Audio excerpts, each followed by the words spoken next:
Good morning, students. As you know, we were taking the chapter number 9, Kings and Chronicles, the Mughal Court. We have taken already 2 parts. In one part, we have taken the knowledge about the Mughal emperors. And in second, we have taken the Chronicles of the Mughals. In a third part of this lesson, today we are explaining the paintings of the Mughal period. Because I told you the Chronicles have started in that period and the paintings were also having the important place in the Mughal period. क्योंकि मुगल जो थे अपनी जो बात थी, अपने जो achievements थे, उनको वो शब्दों में भी और उनको वो चित्रों के माध्यम से भी लोगों तक पहुंचाना चाहते थे। सिंपल भाषा में है कि वो अपनी प्रसिद्धि चाहते थे। हाँ जी, अब देखिए कि अकबर ने इस समय में किन किन को लिया, कौन कौन से मेन पेंटर्स थे।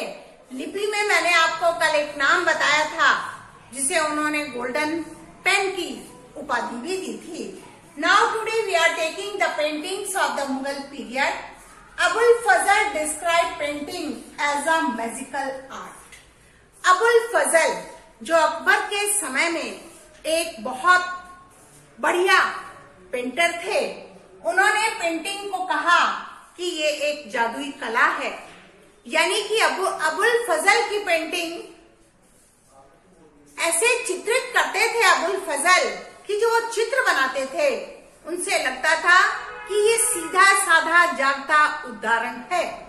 हाँ जी, magic art but the production of painting was largely criticised by the उलेमा।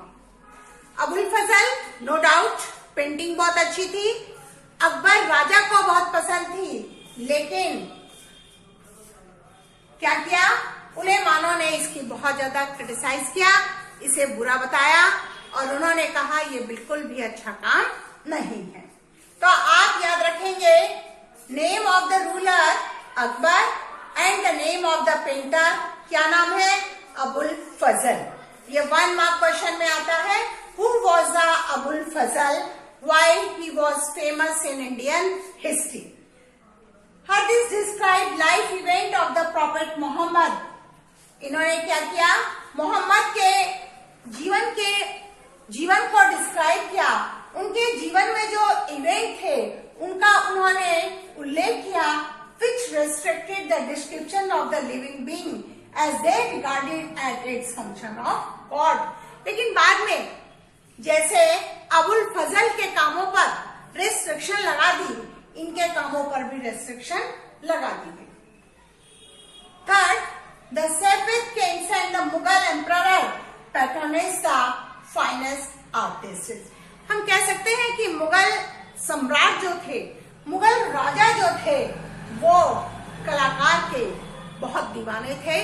यानी कि उन्हें मस्जिदें बनवाने का शौक था, उन्हें किले बनवाने का शौक था, उन्हें चित्रकारी का शौक था और उन्हें जो इवेंट्स उन्होंने किए उनको वो क्या करना चाहते थे, उनको वो संरक्षण देना चाहते थे कि उनके जाने के बाद भी लोग उनके काम के नाम से उनको जाने। Now we are taking the second and next topic, historical text of the Mughal. यानी कि कौन कौन से टेक्स्ट इन्होंने लिखा है, अकबरनामा एंड द बादशाहनामा। इन्होंने इनके जो फेमस थे ये थे अकबरनामा एंड द बादशाहनामा। अकबरनामा, बादशाहनामा जो नाम आया है वो अकबर के लिए नहीं, वो शाहजहां के लिए लिया जाता है। अकबरनामा रिटन बाय अबुल फजल। अकबरनामा किसने लिखा, अकबरनामा अबुल फजल ने लिखा। Is divided into 3 books.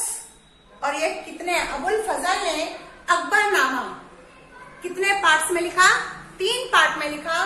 पहले पार्ट में, पहला पार्ट 15 सितंबर 1942 को इन्होंने लिखा और ये इनका पहली बुक थी और इसमें इन्होंने अबुल फजल ने अकबर के लिए नहीं, बल्कि क्या हुआ, ये इन्होंने पृथ्वी कैसे बनी, इसकी संरचना कैसे हुई, इसके बारे में लिखा। सेकेंड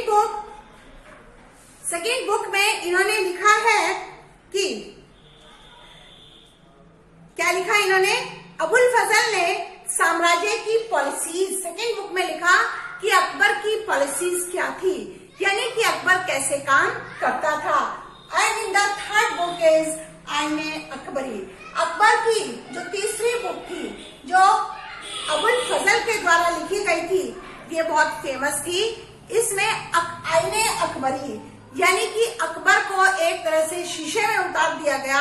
शीशे में उतारने का मतलब है कि उसके कामों को बढ़ा चढ़ा कर लिखा गया, क्योंकि राजा इस समय राजा को अपनी प्रशंसा बहुत अच्छी लगती थी और वो दरबार में उन्हीं को रखता था जो उनकी प्रशंसा करते थे। और इन द लास्ट स्टूडेंट, इसमें इन्होंने जो तीसरी बुक है अकबरनामा, आईने अकबरी कहलाता है। यह भाग ही अकबर का सबसे महत्वपूर्ण पार्ट कहा जाता है। और the Badshahnama was written by Abul Hamid Lahori about the Shahjahan. जो बादशाहनामा है ये किसने लिखा, ये अब्दुल हामिद ने लिखा, अब्दुल हामिद लाहौरी। इन्होंने लिखा शाहजहां के बारे में, याद रखिएगा अकबरनामा अकबर के लिए है, ये अबुल फजल ने लिखा। बादशाहनामा शाहजहां के लिए है, ये अब्दुल हामिद लाहौरी ने लिखा। और बाद में शाहदुल्ला खान ने इस बादशाहनामा में बहुत सारे इम्प्रूवमेंट किए, बहुत सारे सुधार किए।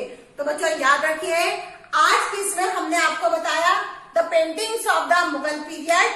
अबुल फजल को याद रखिए, अबुल फजल, और आप ये पढ़ेंगे अकबरनामा किसने लिखा, अबुल फजल ने लिखा। बादशाहनामा किसके लिए है, शाहजहां के लिए है, किसने लिखा, अब्दुल हामिद ने लिखा। तो 3 topics I have given in a 3 part. First part I have given all the names of the Mughal emperor, and in second part I told about the chronicles, and in my third part I have given the paintings of the Mughal part. Now students, we will take the 4th part of this lesson. Thank you students.